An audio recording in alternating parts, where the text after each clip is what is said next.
basado el mensaje en esta tarde entre los versos 11 al 13.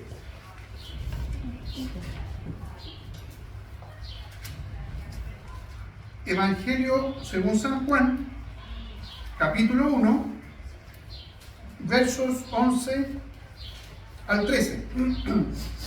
Dice así el Señor en su palabra.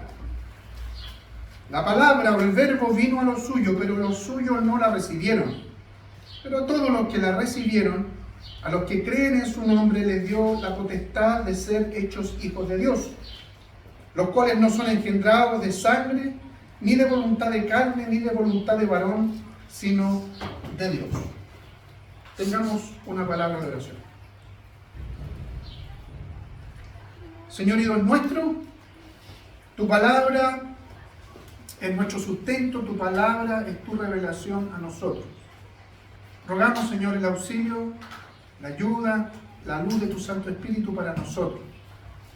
Ayúdame a mí, Señor, de tal manera que pueda exponer tu palabra de manera fiel y de manera clara, que seamos exhortados por medio de ella, que seamos animados por medio de ella, Señor, y cada vez que sea necesario, también por medio del Santo Espíritu y tu palabra, seramos llevados al arrepentimiento. Oramos en el nombre de Jesús. Amén. Amén. Queridos, todo lo que hemos cantado, lo que hemos leído, si ustedes se han dado cuenta, y en todo lo que hemos venido en los últimos domingos, pues ya sabemos que los domingos, porque estamos terminando, ¿verdad?, esta serie de Adviento, justamente pensando en esta víspera de Navidad, está apuntando a lo central, no solamente de la celebración de Navidad, sino que a lo central en el Evangelio, que es Cristo Jesús. Si se recuerdan vagamente, es muy probable de los anteriores mensajes, ¿verdad? Vimos cómo el Verbo se hizo carne, dijimos, habitó entre nosotros, vimos su gloria, ¿verdad? Y hoy día estamos poniendo atención en esta parte del texto en donde se nos está mostrando cómo aquellos que reciben el Evangelio, aquellos que reciben al Hijo, aquellos que reciben a Cristo, o mejor dicho, aquellos que Cristo les sale al encuentro, son después llamados hijos de Dios. ¿Ya? De hecho, el mensaje de hoy tiene justamente ese título, hijos por medio del Hijo. Parece como algo redundante, pero es lo que la palabra del Señor de alguna manera está mostrándonos el día de hoy. Entonces, en este último sermón y final, debemos preguntarnos, o voy a intentar a través de la palabra del Señor, darle respuesta a cómo una persona muerta espiritualmente puede llegar a ser hijo de Dios. ¿Ya? Como aquel que era, como sabemos, según el Evangelio, enemigo de Dios, ahora tiene un estatus radicalmente distinto, totalmente distinto, pasando de ser enemigos a hijos. Son la respuesta a estas preguntas de las que de alguna manera se hace cargo Juan en el Evangelio en esta parte del capítulo 1. Y voy a desarrollar este mensaje, que va a ser bastante breve, en dos puntos nada más. Y el primero de ellos quiero que podamos meditar en lo que el texto, lo que la palabra del Señor nos expone con respecto a un término que es muy interesante, que es engendrar. Si ustedes se dan cuenta, el verso número 13, el último que leí, dice que estos hijos de Dios, estos hijos del Señor, ¿no es cierto?, de nuestro Dios, no son engendrados de sangre, ni de voluntad de carne, ni de voluntad de varón, sino de Dios. Entonces, ¿a qué apunta esto de ser engendrado? Juan enseña que, inspirado por el Espíritu Santo, sin lugar a duda, ¿no es cierto?, Juan está enseñando que así como un ser humano, para llegar a nacer, debe ser primero engendrado. No vamos a hacer aquí una clase de biología, pero este término se usa, ¿no es cierto?, así como concebir, ¿no es cierto? Engendrar tiene esa connotación de gestar o de concebir también. Entonces, un ser humano, para llegar a nacer, para llegar a término, un embarazo, necesitó necesariamente en algún momento ser engendrado, ser gestado o ser concebido, ¿sí?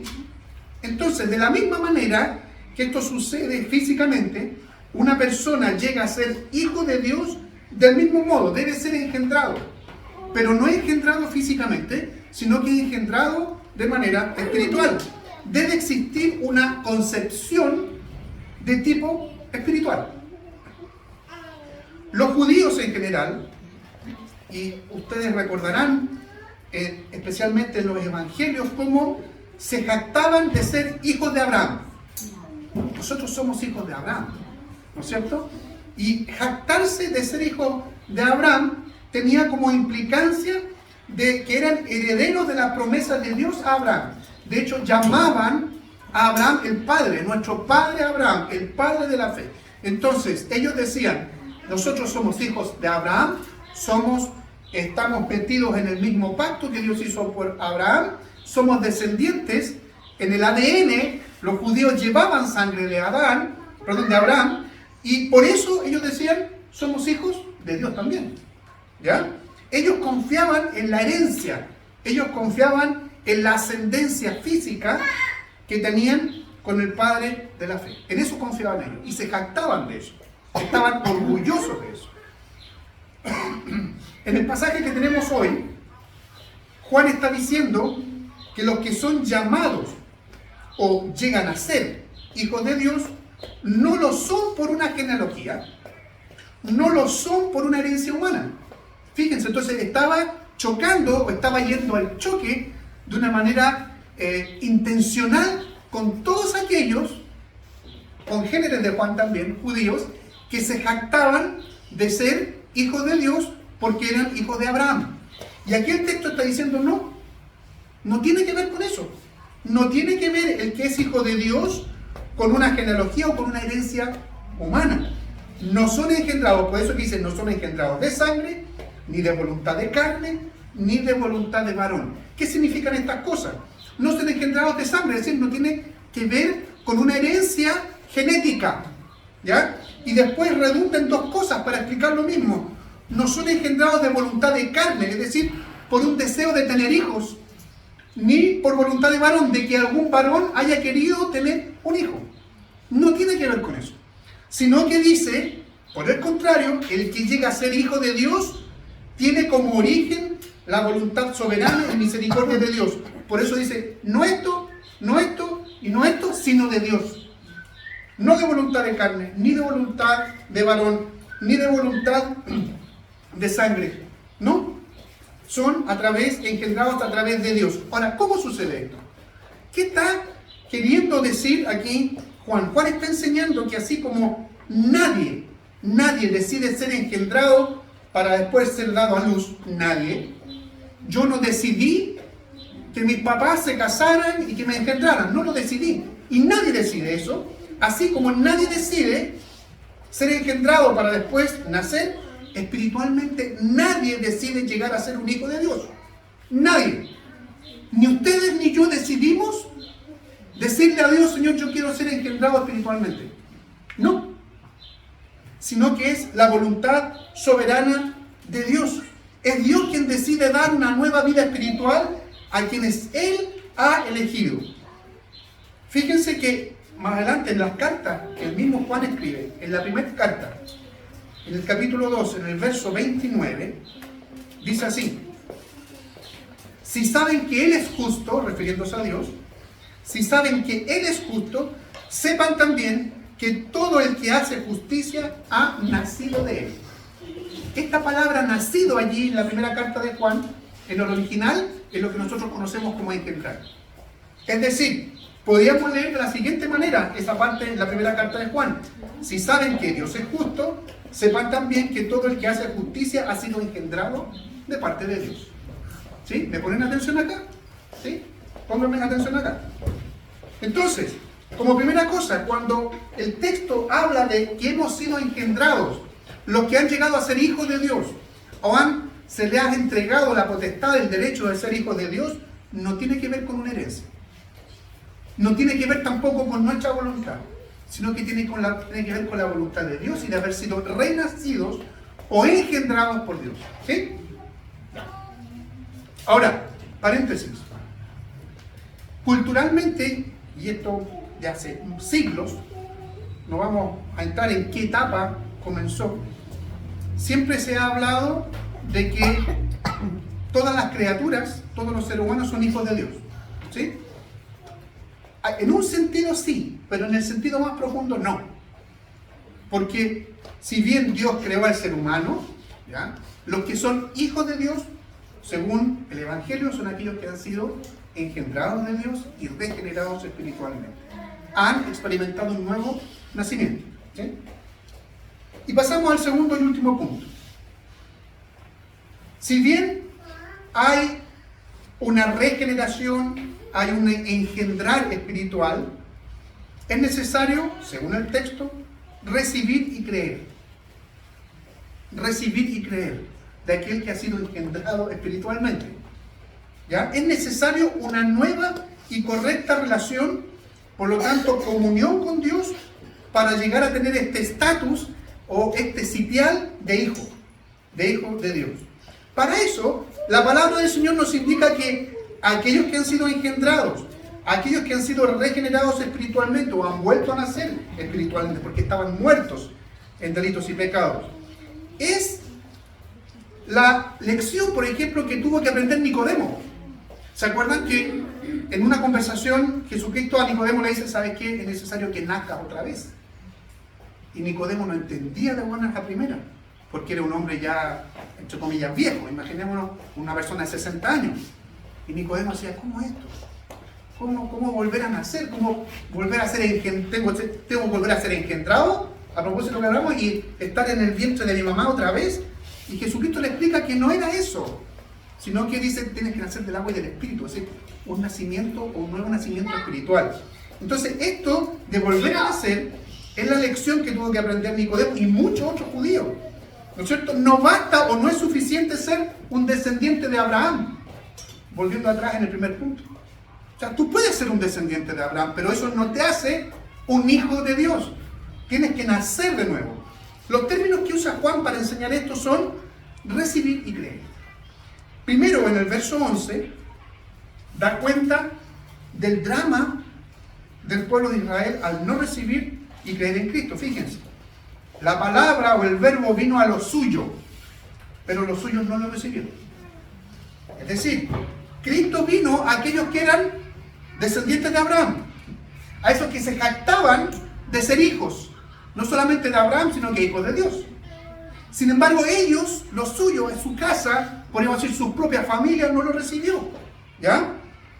Esto era un drama. El pueblo de Israel no recibió ni creyó que Cristo era el Salvador. Por eso dice, vino a lo suyo, vino a su propia familia, al pueblo descendiente de Abraham. Sin embargo, ellos no lo recibieron, por el contrario, lo rechazaron. La pregunta es, ¿alguien lo recibiría? O sea, ¿para qué el verbo se hizo carne? ¿Para qué la segunda persona de la Trinidad tomó forma de hombre y habitó entre nosotros, dice Juan? Sí había quienes lo recibieron. Son justamente aquellos que son regenerados por Dios a través de su palabra, a través del Santo Espíritu, los que le recibieron. Esos, y solamente esos, son además los que creen en el nombre de Jesucristo. Y creer en el nombre de Jesucristo no es creer en el nombre. Para nosotros, cultura occidental, nos cuesta entender esto, pero para los hebreos, para los judíos, para los orientales en general, cuando se hablaba del nombre de, o creer en el nombre de, involucraba a toda la persona, con todas las características que tenía esa persona. Entonces, creer a Jesucristo, creer en el nombre de Jesucristo, implicaba creer en todo lo que hizo Cristo y en todo lo que les prometió que iba a seguir haciendo. Entonces sí, había personas que creyeron y que siguen creyendo en su nombre. Y esos son los que han vuelto a nacer. Esos son los que han sido engendrados. Esos son los que han sido regenerados. Esos son los que tienen nueva vida en Cristo.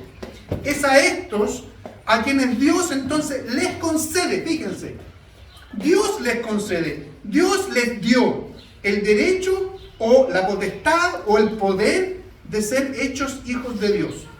Lo que está implícito en esta verdad es que nadie se gana el derecho de ser hijo de Dios. Fíjense, Dios otorga una nueva vida. Dios otorga una regeneración. Dios es el que engendra y Dios es el que otorga el derecho. O sea, todas las cosas son dadas. Eso es, hermanos, una vez más, gracia. Nadie se merece ser llamado hijo de Dios. ¿Quiénes son hijos de Dios? Aquellos que Dios mismo da vida. Amén. Aquellos que Dios mismo engendra espiritualmente. Y solo ellos son los que llegan a creer en el nombre de Jesucristo. Entonces, la pregunta es, porque hemos contestado esta pregunta, ¿cómo alguien llega a ser hijo de Dios? ¿Sí? Pero la pregunta es, ¿dónde estamos nosotros hoy día? ¿Somos de aquellos que son hijos de Dios, que hemos tenido el derecho a ser llamados hijos de Dios? ¿O creemos que somos hijos de Dios? Son dos cosas muy distintas. Y depende de eso, cómo podemos aplicar este texto y este mensaje a nosotros hoy día. Por ejemplo, nada de lo que meditamos hoy habría sido posible si el Verbo no se hubiera encarnado. Nada. O sea, celebrar Navidad, celebrar que un día nació, ¿no es cierto?, el Verbo encarnado que tomó forma de hombre, sin dejar su divinidad, no hubiese tenido ningún sentido, si Dios no hubiese querido esto y no se hubiera hecho carne. Si Dios Hijo no hubiese tomado forma de hombre, como les digo, sin dejar su naturaleza divina, nada de esto tiene sentido. Por eso el texto nos recuerda que Él vino a lo suyo, pero los suyos no le recibieron. Pero existieron algunos que por la obra de Dios, regenerando el corazón, fueron capacitados justamente para recibirle. Entre ellos estamos nosotros. Si es que hemos sido regenerados y si es que hemos creído a Cristo y su obra sustitutoria. Si no, Cristo no te da la autoridad y no te concede el que tú te llames hijo de Dios. Esto es drástico. Aquí no hay matices, no hay grises. Esto es negro o es blanco. Dios te otorga que seas llamado o llamada hija de Dios o hijo de Dios, siempre y cuando hayas tenido y hayas experimentado un nuevo nacimiento. Por eso, así como el ser engendrados espiritualmente o vueltos a nacer por la obra del Santo Espíritu, no implica ninguna acción humana, como ya vimos, no es por voluntad de carne ni por voluntad de varón, nada de eso. Ninguno de nosotros puede confiar en la herencia o en la ascendencia, como hacían los judíos. ¿Qué quiere decir eso? Por ejemplo, mi familia es toda cristiana. Mi familia es toda evangélica. Mi abuelo, mi abuela era evangélica. Yo soy evangélico también entonces, por herencia. No es así. No es así. Eso justamente era en lo que confiaban los judíos. Nosotros somos herederos de Abraham.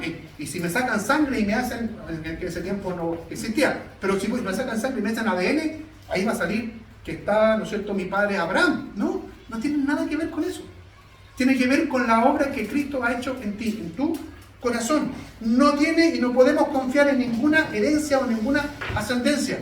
Ni tampoco confiar, por tanto, en lo que podemos hacer o dejar de hacer para ser llamados hijos de Dios.